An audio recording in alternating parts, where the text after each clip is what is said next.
Tourette's podcast is not a medical advice show. It's a show about experiences. In the course of that, we may talk about medications or therapies or stories from the doctor's office, but don't mistake any of that for medical advice or direction. It's not. Get that only from people or places licensed or certified to give it. Not from a massively fun and action-packed podcast about our life experiences. Such as... My whole thing is that I had an understanding of life way too early on in life that I needed to go through some kind of journey to just have a very humbling understanding of everything. This is Tourette's podcast, made possible with support of the Tourette Association of America and part of the Geeks Rising Network.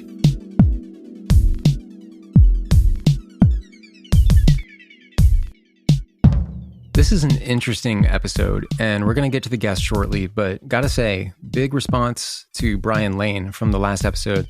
Comments from a lot of you saying you wish you had a teacher like him in school, and parents weighing in and saying it's good to hear from somebody who knows how to advocate for accommodations in schools, which a lot of you have to deal with. We've talked about it on the podcast before too, and then the confidence issues and acceptance challenges, even at home. Brian talked through all of that. Just go back and hit that episode if you haven't yet. That was episode 14 of season 5, and this is episode 15 of season 5, leaving just one more episode of the season next week. And it's so fun, such a good guest lined up to take us out on a really fun note.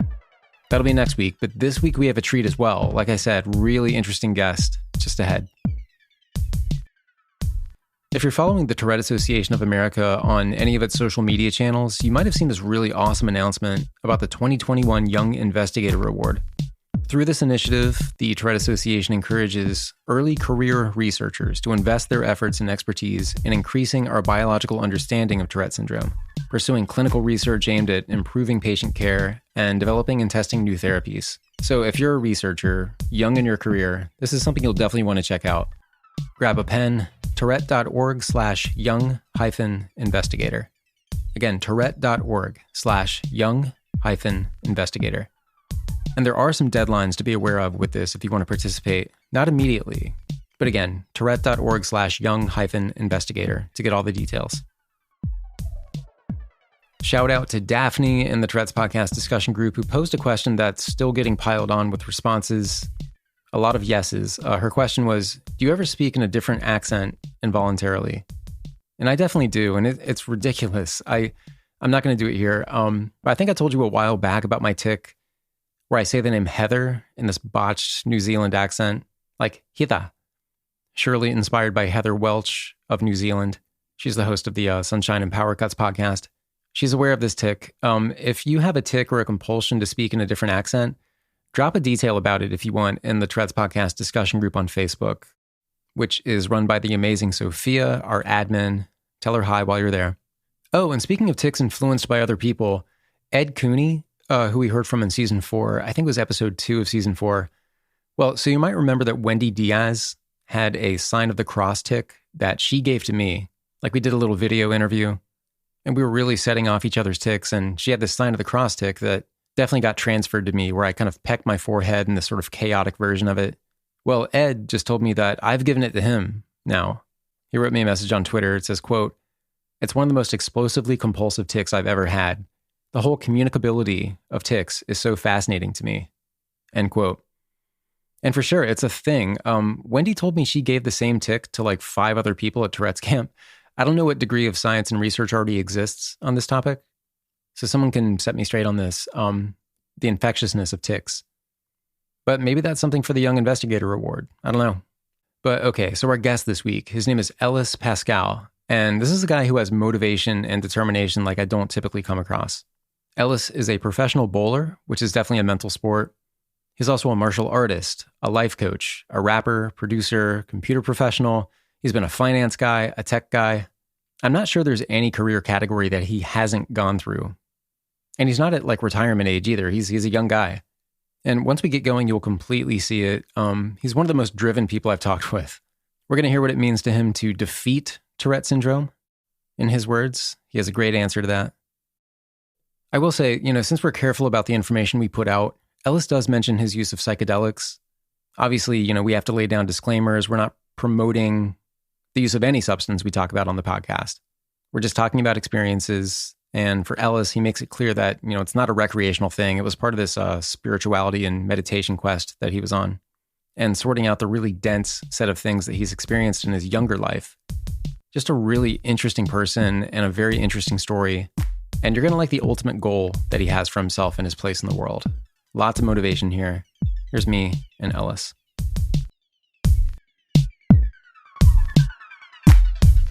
Yeah, my name is Ellis Pascal, and I'm out of New Jersey, United States.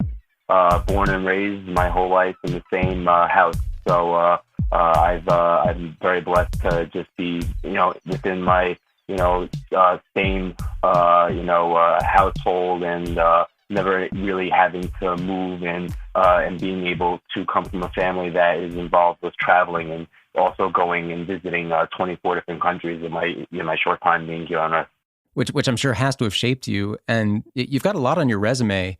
Pro athlete, martial artist, life coach, producer, music artist. There's a lot of lifestyle and motivation on your Instagram.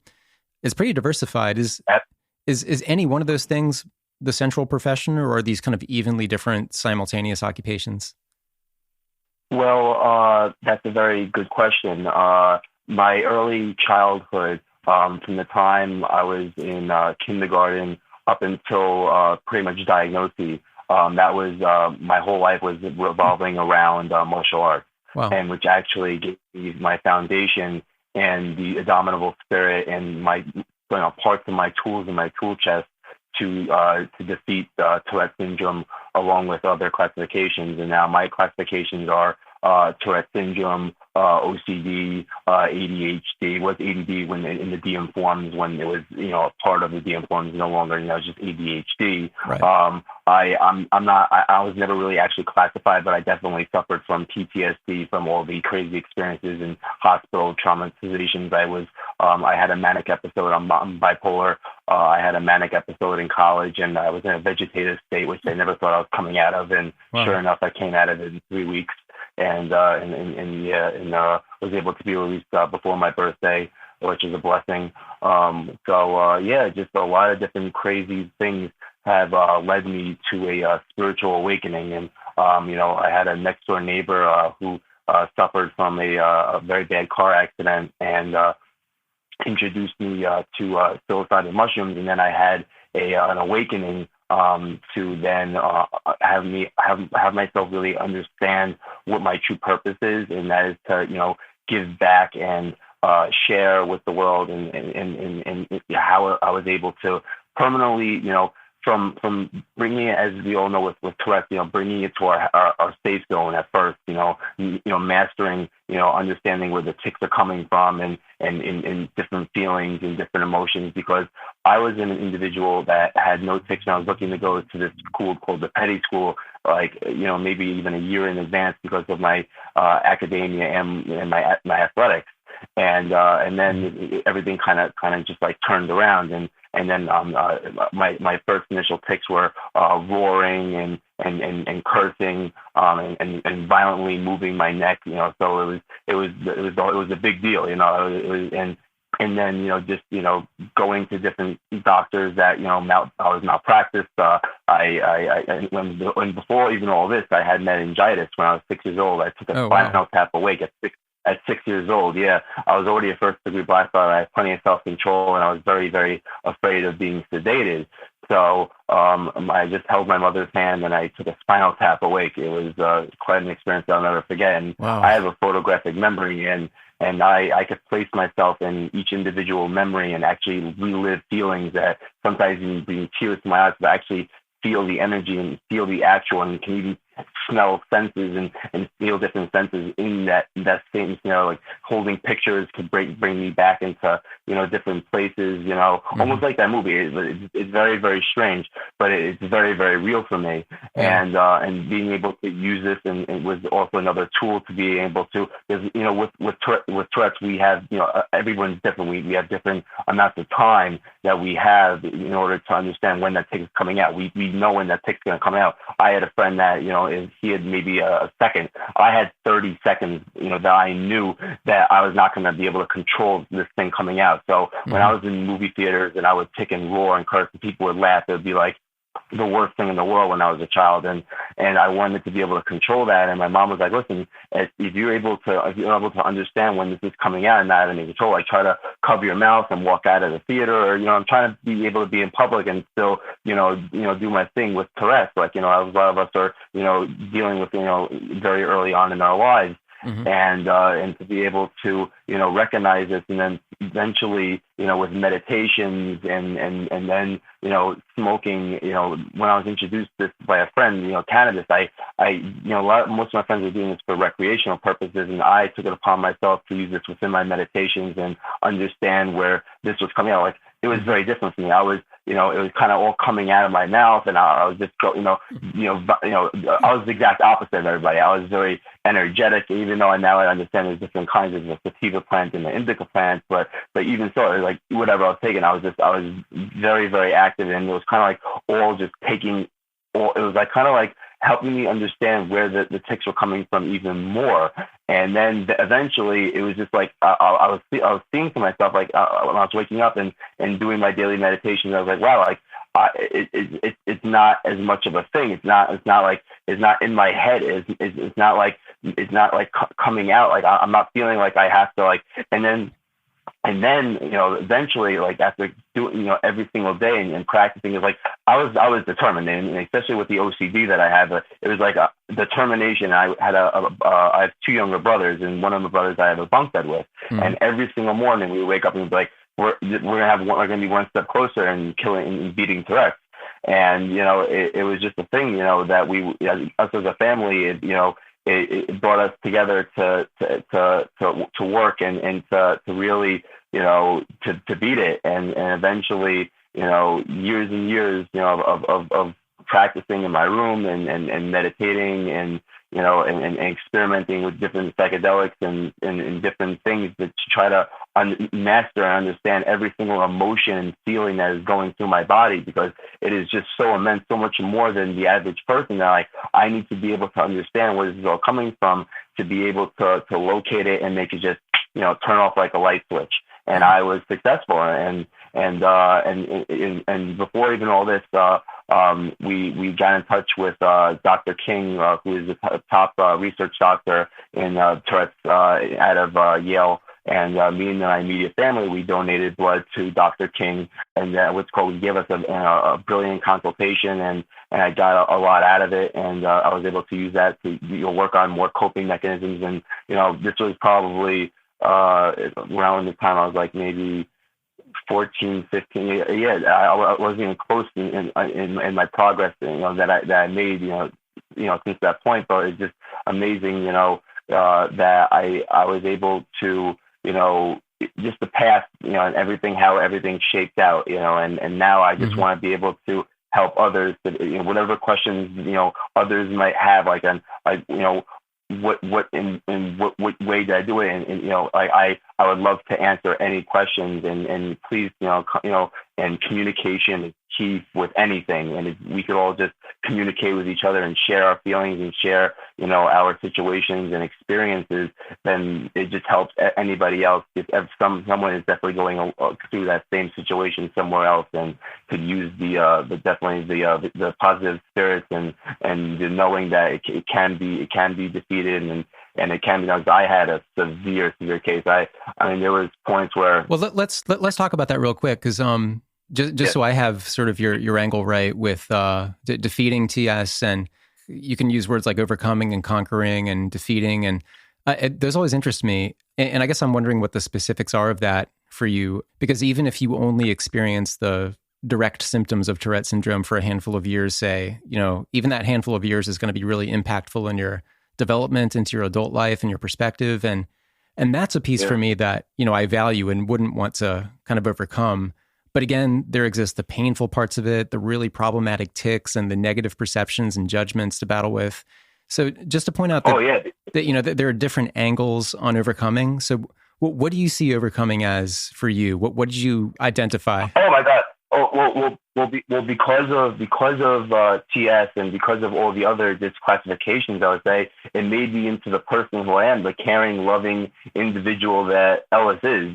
So I mean, like I wouldn't take that back for the world, because I have a different look on life and different perspective. I'm able to put myself into others' shoes, like not very many people are able to do with such a compassionate way. So that I would never take back. But the overcoming, meaning to not have to worry about violently, shaking my neck back and forth and roaring like a lion in public and cursing and all that, is completely eliminated from my life, and not even a very thought in my brain on an everyday is the definition of overcoming and conquering is beating the quote unquote tics. That's what I call conquering.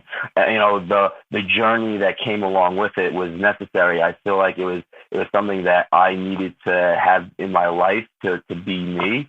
So I can't take it away. So the journey is there, but the going through it in the beginning, especially in the mid 90s, and how the doctors treated me and how people looked at me and treated me is much different even now. It was much different now than then. Sure. So, but even now, like there's still bullies and there's still people and there's still crazy doctors and there's still crazy individuals that look at these things, in a different, harmful way that shouldn't be looked at. And inevitably, individuals that are going through this have a different, look on life and have different creative abilities that others that are not going through something like this, are never going to possess. So, it's a very, the very means is that like going through it with clarity and understanding is a key. So you really put in a lot of time to map yourself out and really know yourself and sort of what things might trigger you. Is that fair to say? And then sort of using that knowledge to just kind of move that out. Like, what was your approach? I mean, you had mentioned meditation and you'd mentioned psychedelics and things like that. Absolutely. Yeah. Did all this work together, or was this something where you were just kind of going through things one by one to see what might have an effect on you? Well, the communication with individuals that what's called that kind of like I would say mentored me to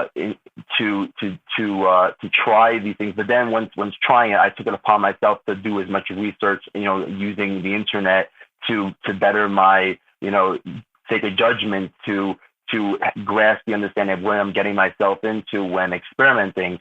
So then everything comes into one. So the meditation basically, it goes like for like a timeline. Like I would have never gotten to the point where I am with just meditation, but I never would have got to the point where I am with meditation and just time. And then it comes down to the other side. Everything needed to go into place, and everything had a set, effect, and it was a time and a place for everything, but everything coming together, I was able to break through. Now, the big thing with the breakthrough was it's called a Kundalini awakening, and I actually had an awakening that basically showed me, what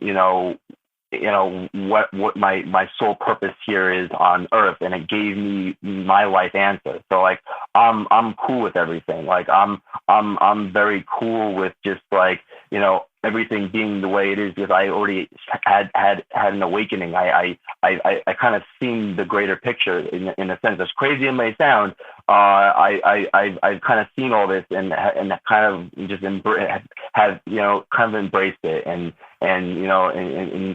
already went through a lot of suffering because of understanding of what's coming and what's happening, to us as a civilization and humanity right now. So it took a lot of, fighting and mental toughness and a lot of sleeping over a course. But I'm fortunate to have the support that I had to be able to overcome this and conquer this, and communicate with my neurologist and my doctors and my primary care physicians and battle through and be able to come to the point where I am now to be able to just excel and use all of my great abilities now that used to be disabilities, as, tools in my tool chest that make me different and special, and make me want to, just like help others and get them to that level as well. I want to help the others that are going through what we went through and are going through to get to that level of and be able to be successful and do everything that they want to do with clarity and understanding. Yeah. So for you, the conquering of TS is kind of getting the problems under control so you can kind of maximize your happiness and have time to really kind of self-reflect and figure out where you need to be. And Tourette is kind of like the mountain you're standing on top of. You both exist, but you've kind of gotten everything.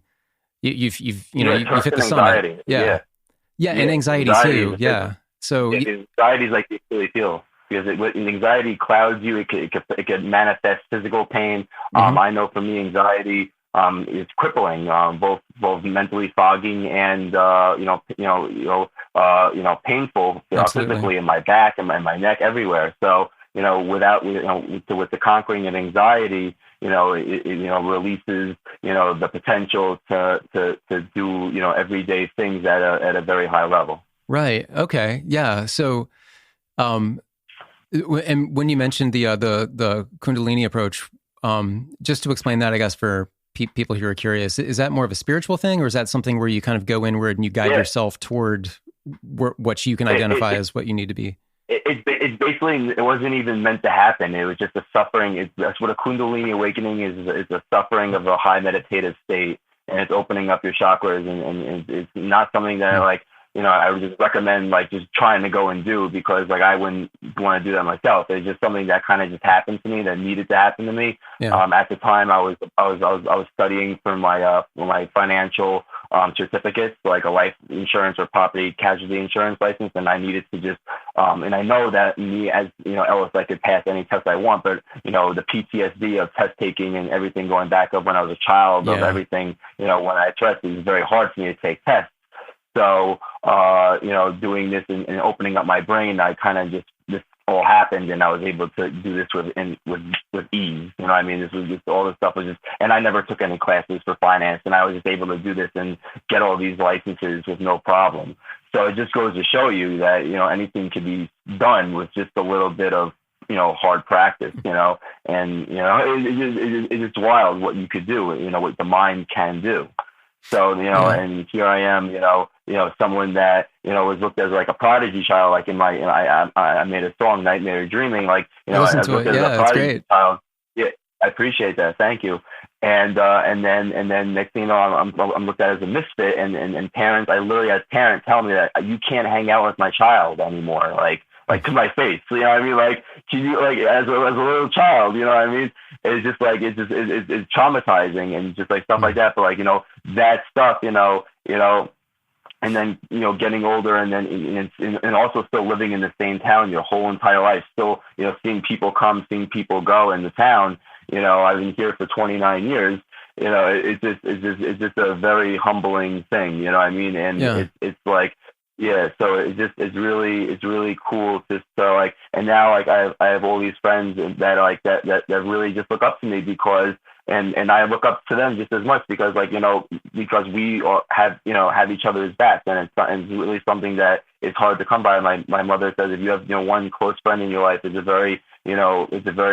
blessing. It's a very great thing. Yeah. And to be able to be surrounded, at one point, to be fighting for friendship, and then for others to see your growing effect and want to be around that, because inevitably, if everyone is just treating each other nicely, then that's how you succeed, and that's how things get done at a very efficient rate.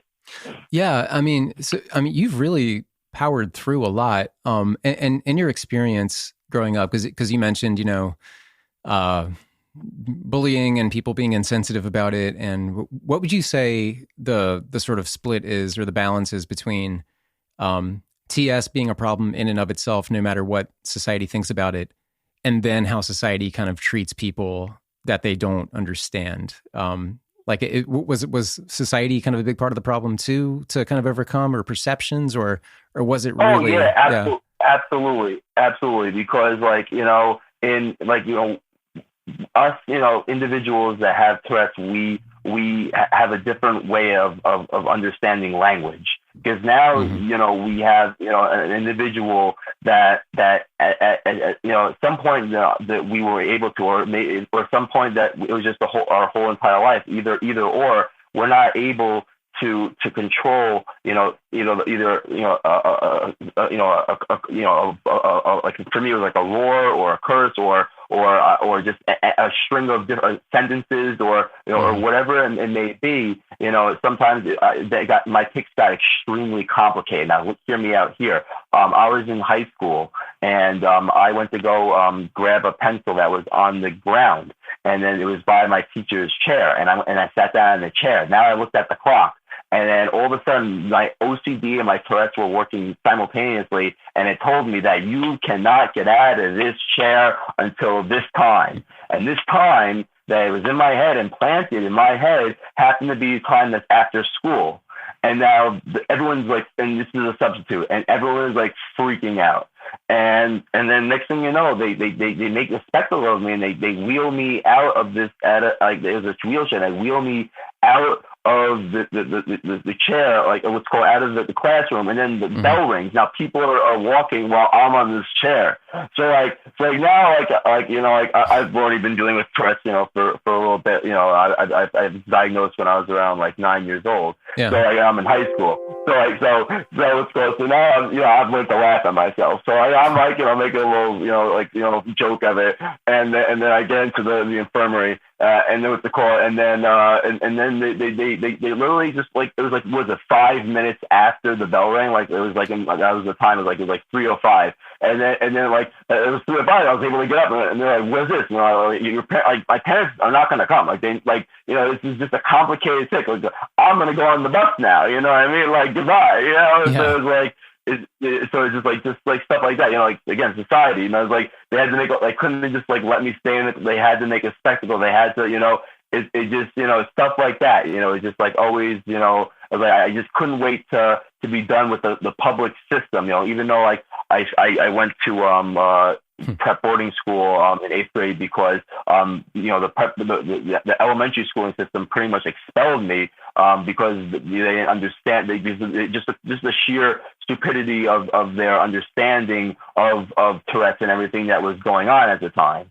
So then I had to have pretty much a half year or 3/4 year of homeschooling, and then I went to like a step up school, which was like people that actually had an ISS room. And here's some guy, some kid that is extremely intelligent and is academically there, but now is gaining all kinds of weight from his medicine. So now he's looking like a little pudgy, but he's a black guy and he's at the school, and now you have kids actually trying to lawyer coming from like Asbury, like from like bad in bad areas at the time, to this to this remedial school. There's also that has an ISS room. That has a high school as well. It has a middle school and a high school. So now you have people picking on me, but I was also fortunate. I was also able to defend myself. I was a black belt. Yeah. So it was really more of the verbal abuse and the laughing at and the picking on. But then what I did was I armed myself with being able to laugh at myself and be able to make a joke out of it, and doing stuff like that. So, my parents, I'm very blessed to have, two loving parents that are married for 43 years and are still in love with each other. Yeah, and it's just a very, very, very much of a blessing. And it was just a very strong household all the way through. I even witnessed, I told in the song, I witnessed my mom and my dad cry on multiple occasions, just because, as they told me, you're only happy as your saddest child.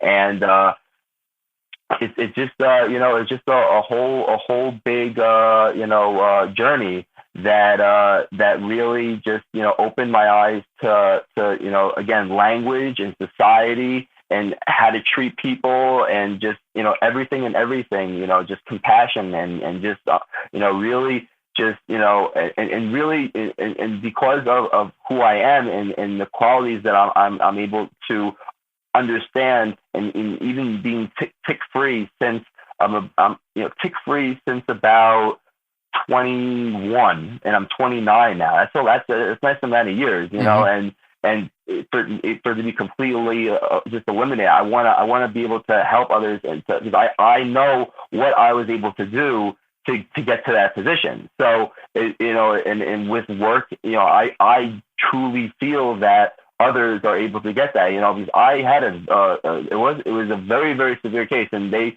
really didn't think it was going to just go away. They said it was going to either get better, get worse, or kind of just stay the same. They never thought I was going to be able to just cure my TS completely. Like, I'm still, working on, OCD stuff and, ADHD stuff, but that's just everyday stuff, working on meditations and, trying to better myself with affirmations and self-reflecting and all of that stuff.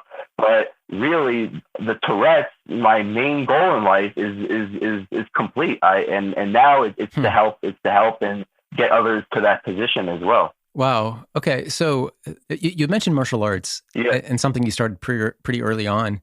I mean, it's sort of it's the physical metaphor for kind of centering yourself and disciplining and kind of learning what's appropriate at the moment and kind of mastering the moment. We've talked to some other martial artists on the podcast too, of different ages. There's so much they attribute to it, just in terms, just the practice of it, but also the expression of it too, where it kind of takes the place of some of the urges that you would have and maybe kind of answers the need for some of the ticking. I'm not saying that in a scientific sense. I just mean the expulsion of energy and the discipline and centering seem to really kind of play an operative part. Did you find that to be true for yourself? Yeah. Oh, absolutely. At the time, 100%. Like when doing, it's like the whole thing is that around the time when my anxieties got so bad to the point where I was having hallucinations. Like, it was to the point where I was, it was bad, man. Yeah. So, I mean, it's some high level stuff. You would hallucinate when you were having panic attacks, or? Yeah. I mean, I so much manifestation of pain and just like I have a photographic memory. I told you, like, my mind is just like very, very, different. So it's just like it was just, everything was just warped, and it would just be like I'm being on psychedelics, but like just because of anxiety and the manifestation of the pain and understand. And just like, my whole thing is that, like, I had an understanding of life way too early on in life that I needed to go through some kind of journey to just like have a very humbling understanding of everything. And because of that, I was able to, and now I'm able to just do good by others, which is really who I am. And I really, and I really have, all my life just been just at it, head down, just at it, just practicing on myself. I'm very lucky to have a couple of, great girlfriends in my life. And, but the real thing is that, like, society has never really gotten to me, like it has, like, as like, because I'm an individual that also is very, very, very good with computers.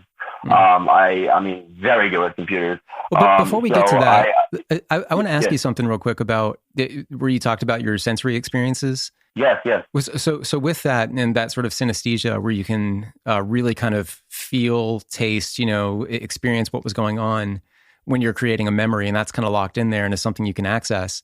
Does that, and I'm asking this in case anybody else listening can relate to this, because there's a synesthesia aspect to me as well. It's a bit different than that. It's a little bit more real time, but like seeing pain and feeling pain, that kind of thing. But when it comes to memories and difficult memories, does being able to have that rich of a memory experience make the anxiety more problematic or worse?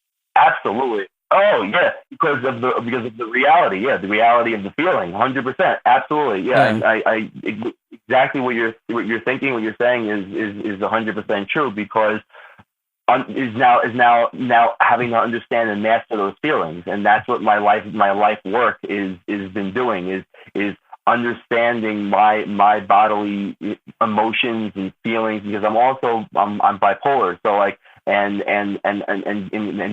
having to understand and really grasp what mania is, and having to know what a good sleep schedule and all that stuff is very key to a very balanced life. Yeah. So it's a lot of different classifications. It's Tourette, it's bipolar, it's OCD, it's high anxiety, I've spastic laxity. So like I have muscle spasms that are nowhere. In high school, I had such bad muscle spasms I couldn't get out of my chair to go to the next classroom sometimes. Wow. So, yeah, man. So, you know what I mean? But life's great because, like I have food on the plate. I have a nice house to live in. I have a great family. You know what I mean? Like I live in a bubble, in Marlboro, New Jersey, and to have that is just a blessing. And to understand that, and that's what like all this is really just showing me is like, I have so much, and to be, and also to go through what I went through, it's only right to do things like this and go on podcasts and share myself and people to have a great understanding that if I could beat such things in such crucial excruciatory cases, then I definitely know that you can as well, because if you put your mind to something, you could do it. You 100% do 100%, hands down. Yeah, I'm glad you're talking about this, because I feel like that piece of it, the sort of synesthesia or whatever the right word is, you have with your past, with the sort of like sensory load baked in with the memories, is probably a pretty big part of where you stand now and how you're able to develop it. And I'm glad we kind of opened that up, because that's something I feel like people listening can relate to, just how difficult it can be to carry forward a bad memory and what it can kind of do to you and the trauma it can inflict if you're experiencing it almost freshly to some degree. At least there's enough there to make you really kind of relive it and how you felt at that time. That's and I definitely. I assume you can do that with good memories too, but bad memories are still, something you have to kind of fight sometimes, and they wear off with some people and they really don't with others.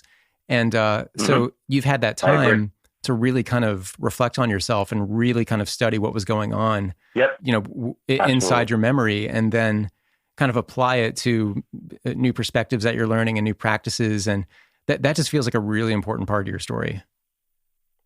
I really appreciate it, and I absolutely agree. And just like I was talking to you about, like when in the movie theater, it's like I know that I'm never going to forget how I felt. Yeah. And now it just comes down to beating how those feelings affect you during your everyday life. You know what I mean? Like it's one thing to understand how it feels, because that's going to make you who you are, and that's going to make you strong as a person. You know what I mean? But now it's another thing if those bad feelings or bad things that occurred to you, that those thoughts, now those memories are affecting you in your everyday life. That's when it becomes a problem, because that's when it's going to start bringing you down and bring negative energy, and that's what brings on some forms of depression. So you don't want it to manifest, and you want it to be able to once you do start having those feelings, it's key to hit it at its source, to start maybe doing some deep breathing and having some self-reflection of why this is making you feel this way, and try to really work on eliminating how that feeling is affecting you, and try to locate where it's coming from, and then work on that for maybe try 30 minutes a day until it really is able to go, and try to work on it right when it starts manifesting, so it doesn't start brewing. And if you try to hold it back for X amount of days and weeks, it's just going to get worse and worse and worse. You can't do that. You gotta attack at it. You know what I mean? You gotta play some offense. You know what I mean? And then see where that takes you. Be right back.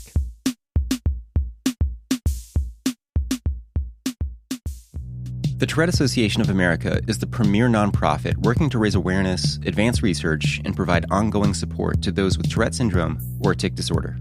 With a network of over 130 chapters, support groups, and centers of excellence, the TAA engages with communities across the nation in an effort to provide tools, webinars, workshops, and support for all seeking assistance. As a primary sponsor of Tourette's podcast, the TAA supports the authentic conversations showcasing the diverse representation of the TS community.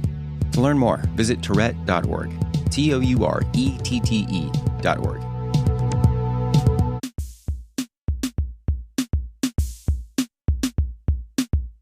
What was the moment, if you remember, when you really truly felt like, I've gotten past these difficulties, or, like I've really met this goal of getting myself under control and feeling like I've kind of defeated the difficult pieces of my life, like Tourette syndrome?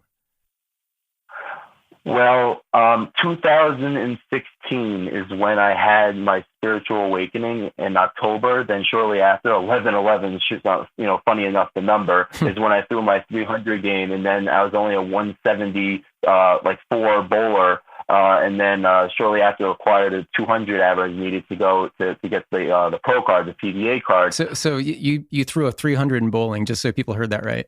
Yeah. That was sanctioned. I got my ring, my USBC sanctioned ring, and I was only a 170. I was only a 174, 176, somewhere around like 170s, a bowler. Yeah. And I ended up walking out the house with like a whole bunch of cash. But it's crazy. But the thing is that I had this awakening, and then for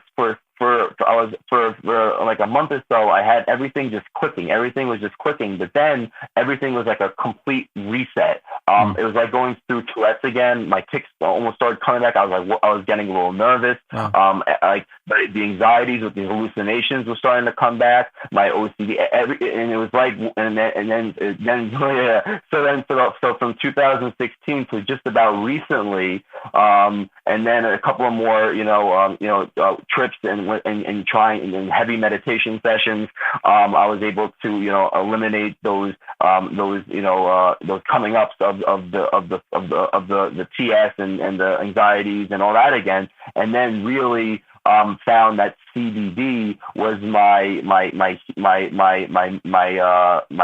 what's called my elixir almost, to take out this anxiety. And then next thing you know, this year my average went up to 215. It's only my 7th year bowling. I'm a PBA regional bowler, and I'm at a 215 house average. And it's really, really cool, and awesome. and able to process at a high level because of the anxieties being eliminated. I'm able to function. So really, just everything with the bipolar, the anxiety, the OCD, the PTSD, all that is just recently till now has been at a very even keel. Knock on wood. Every day's a process. I mean, there's times there's ups and then there's downs. Just like everybody. It's never always just perfect. So and everyone has something, I mean, even people that don't have Tourette's, so, I mean, so, and if they are, they're just playing it, they're much better than others. So, the thing is that, just keep on working. Like I keep on working on myself every single day, keep self-reflecting, keep on, doing your deep breathing and using your coping mechanisms, and keep on, just being you as an individual, because that's special, and keep on doing that. How long have you been involved with music? I mean, the stuff you sent me was great. Is that something that you've kind of developed recently, or is it a lifelong thing? Or tell us about that. Yeah. I've always been into music. I've been working in the entertainment industry since my bar mitzvah. I'm a videographer. I'm an editor. I'm an artist of all mediums. I got accepted to all kinds of art schools with, high-flying scholarships. I actually went to University of the Arts before I had my manic episode, and then decided after my professor pretty much stole my invention to create the directory for malls. The directories you see at malls or on the streets of New York City or something like that. Like, you are here and on your path to so-and-so, all the different shops you're going to come and cross with, and it's directories. I came up with the interface idea, and she failed me. So after that and the manic episode, we decided that I'm going to go to my local community college and get my degree in computer science. And I work with my father. We run continuing education seminar credits for dentists and optometrists aboard cruises. Used to be the all-inclusive resorts, so that's why I traveled so much. And then I'm a consultant, and I was in the financial service industry until this year. I didn't renew my licenses, and then I do a lot of work in the IT field, and I was a chief technology officer for an entertainment company, and I just continue to be an artist and freelance. Renaissance man. Yeah, I appreciate that. Thank you. My grandfather was an inventor, and he was the guy that signed off the pilots to fight in the Army in World War II. He was the head guy. Wow.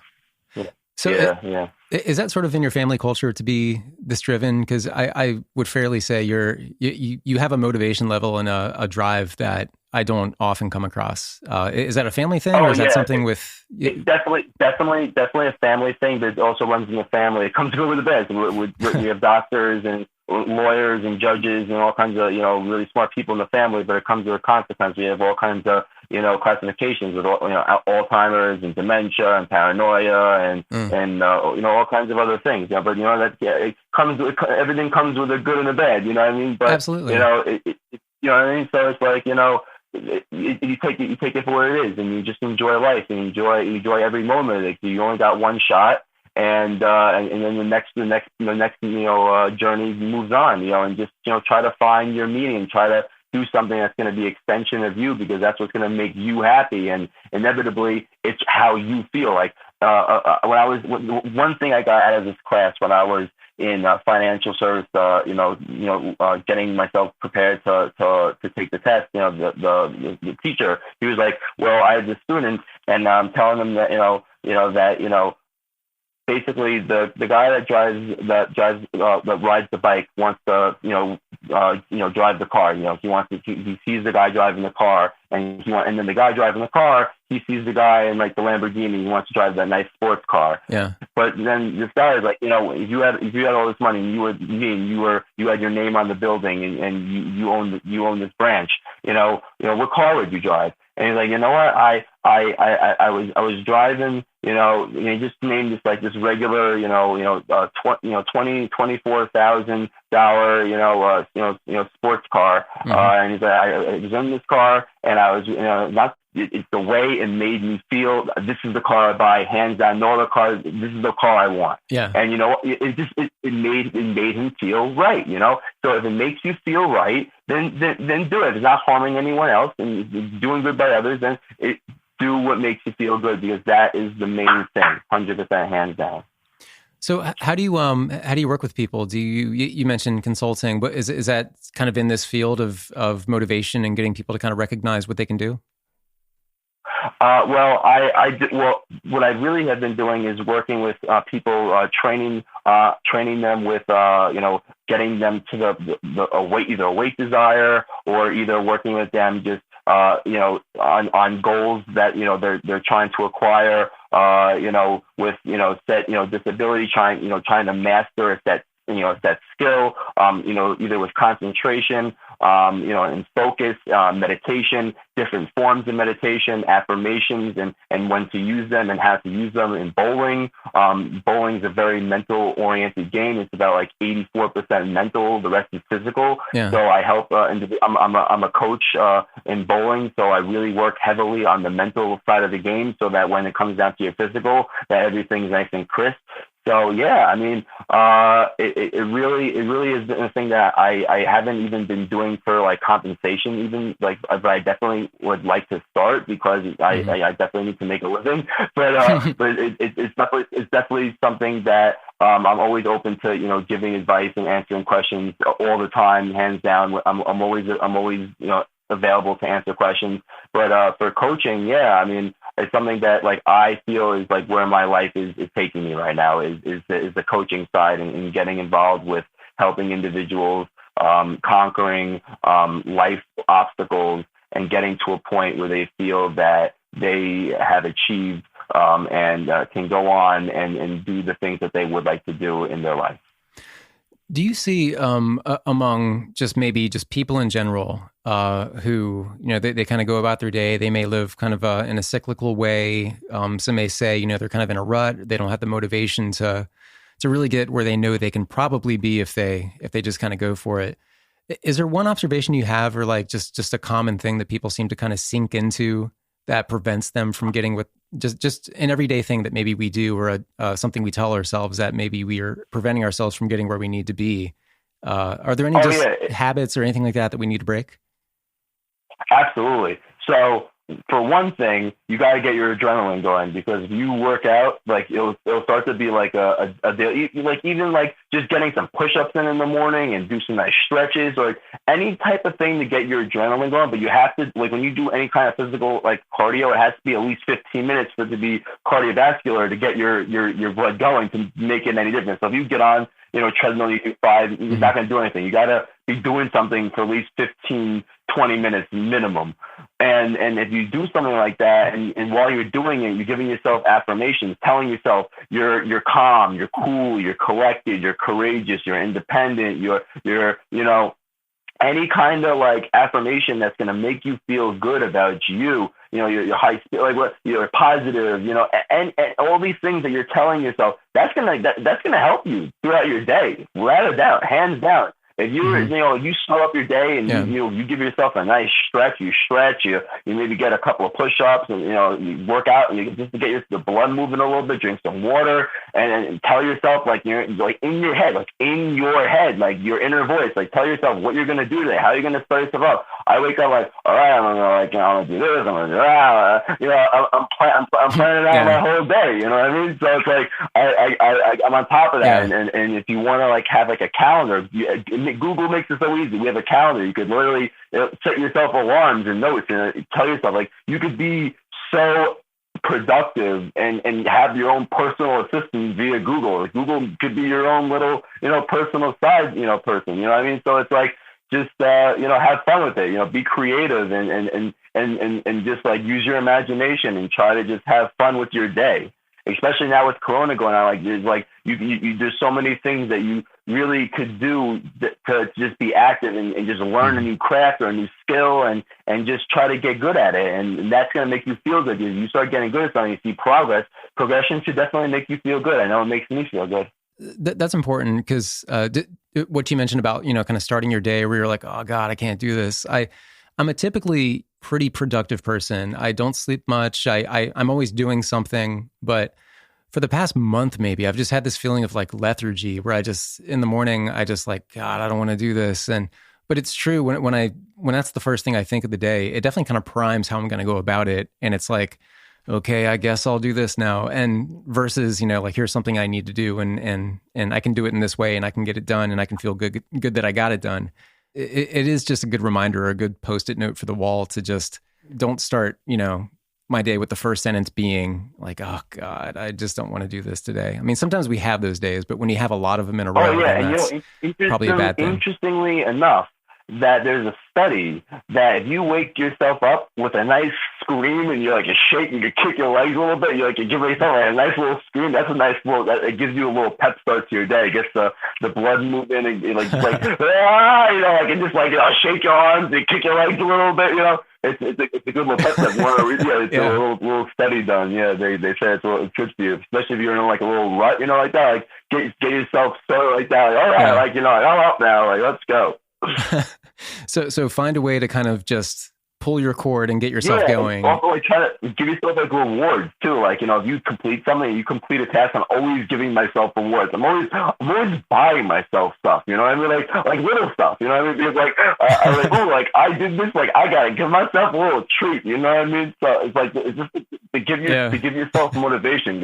It's like, if you're like, I tell myself, if I'm not gonna, be my own pep guy, then who is? You know what I mean? It's like, especially in bowling, and people are like, you're so right. You know what I mean? Like, I gotta like pat myself in the back sometimes, because who else is gonna do it? Yeah, I think that's a pretty good system of, it's not bribing yourself. It's you do something and it was strenuous. Maybe you balance it out with something that brings you joy, and it's something maybe you earned. Absolutely. And at that point, it's not some frivolous expense. You're bringing yourself joy in your life, and you're also trying to live in a healthy way, physically and mentally. The reward can even be like bringing yourself to the beach, so like, it doesn't have to be like spending any money. It could be like something like that. If you don't want to like put like, an asset value on it, or, but if you just want to just, something like that, just like anything. It's just like a way to just make yourself a little bit more motivated than the day before, to get yourself to complete a task and to complete it at an efficient rate. You know what I mean? So it's like, to make yourself, feel rewarded. And I feel that system for me has always done me very, very well since I started implementing it. I really like the way you're talking about this. So, your focus is more on, just kind of improving your happiness and the joy you get in the day, and the ability to be on good footing enough to help other people around you, which is, should be the ultimate goal. Really for everybody to be able to help. And yeah, it's just that's a very good way of going about it. I appreciate that. Thank you.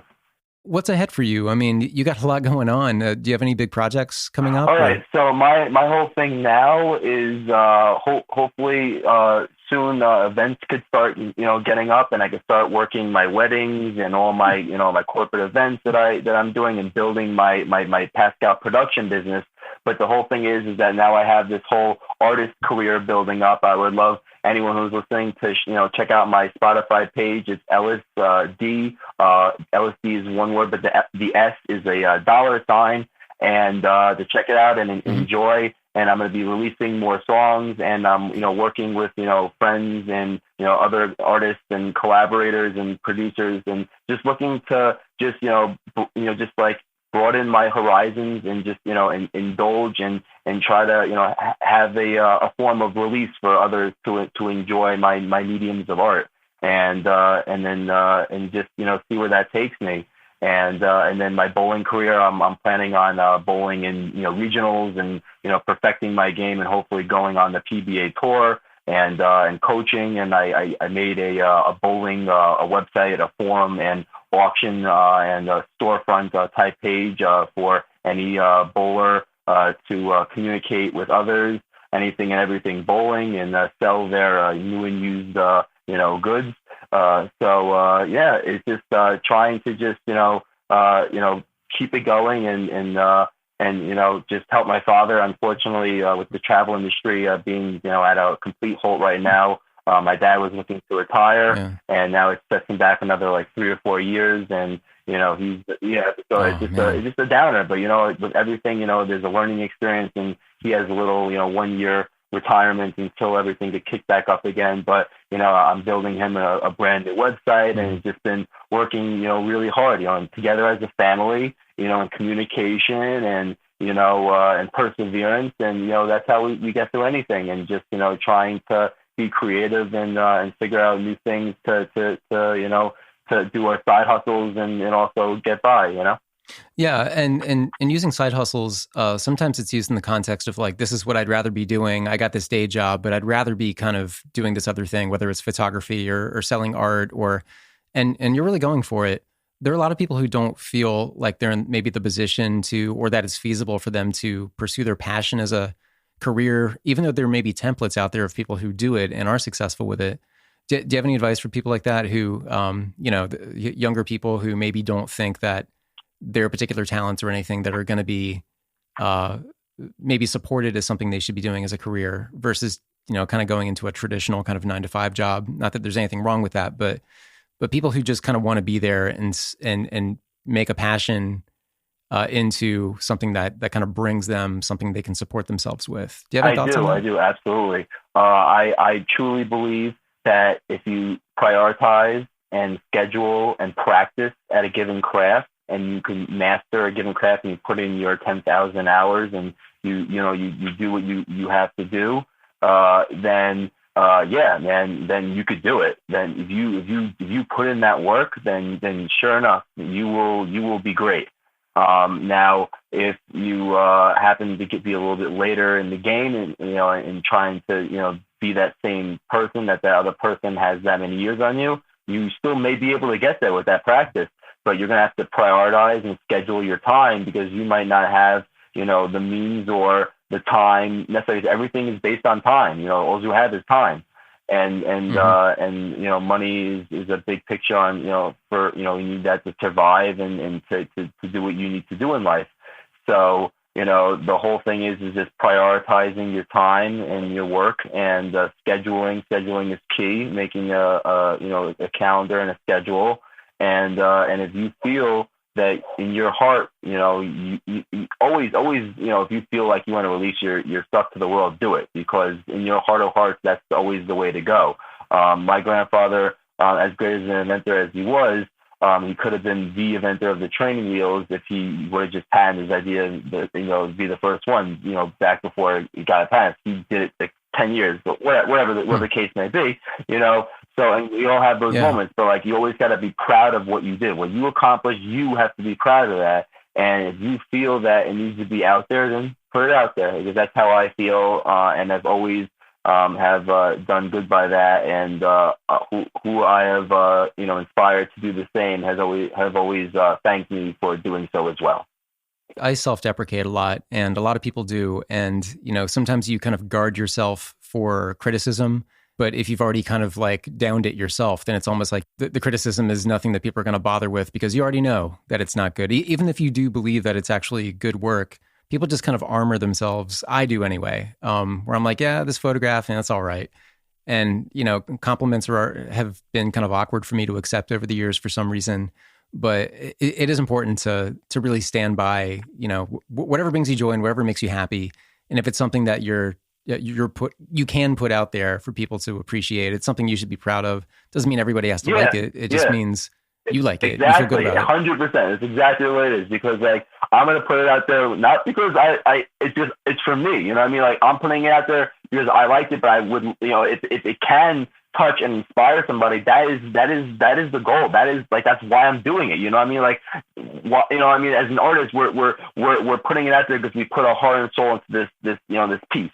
And then I put it out there, but sometimes you, like you're saying, if you have that feeling that I don't want to, because of, you want to save whatever it may be, or, whatever that may be. So, but the thing is that if you do release it out there, one, you get that weight off your shoulders. Like, wow, like it's out there now, and it served its purpose. I created this piece, and now it's out there. And now, let's say someone, you get a response. Like, if you get a response, like, oh my God, I'm not expecting it, but like, if you get a response, like that's why we do it. You know what I mean? And I know you know what I'm talking about, and the feeling that it brings when you do get, and even the negative, to learn from that. Like, I'm a true believer that you have to fail in order to learn, because if I haven't failed, over the years, then I wouldn't have learned, from those mistakes and then be able to be the person I am today. I mean, you have to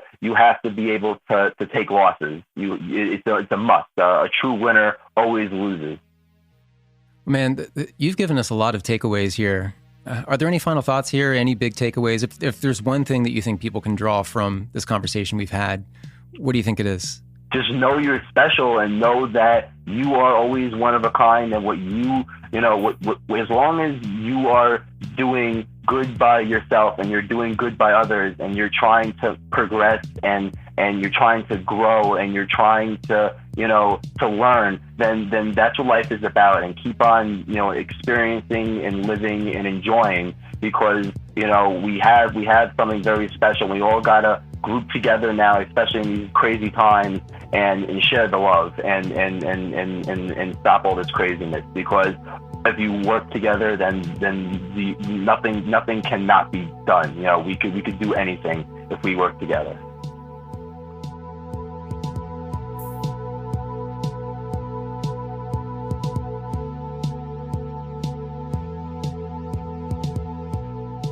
Thanks so much for listening. I'm going to put links to where you can find Ellis Pascal online. That'll be in the show notes with this episode at tourettespodcast.com. That's where you can find all the past episodes and guest blog posts. By the way, I do want to keep going with the guest blog posts in the interim between the seasons. tourettespodcast@gmail.com is where you can send your ideas if you want to write something for the website. You can also use the contact portal at tourettespodcast.com, which is also where you can find all the past episodes. I can't believe we're closing out the 15th episode of the season already. It's just really flown by. It's been a really, really fun season, and this means the season finale is coming up next week. In the meantime, I hope everybody's been doing okay with the pandemic. Not only avoiding COVID, but anxiety about it is the real deal too. And the quarantining continues, and just saying, I hope everybody's good. Anything you want to discuss here, you can do so with me at tourettespodcast@gmail.com, or you can take it to the podcast discussion group on Facebook. Patreon.com/tourettespodcast is where you can give individual support to the show if you value what you hear. Thank you so much to everybody who is supporting the show. The podcast is made possible by the Tourette Association of America, online at tourette.org. So thankful for their support, not just of the podcast, but of the various communities within the Tourette community that need a voice. And the podcast is just one way of having this real conversation about our experiences with TS. Thanks again to TAA. Thanks also to Geeks Rising at geeksrising.com. Geeks Rising is the podcast network that I'm happy to be a part of. Just good people who want to give back and entertain us as well with a great lineup of podcasts. Again, geeksrising.com. And that's going to do it this week. Thanks again for listening and keep the feedback coming. Season finale next week. Thanks, everybody. This is Ben.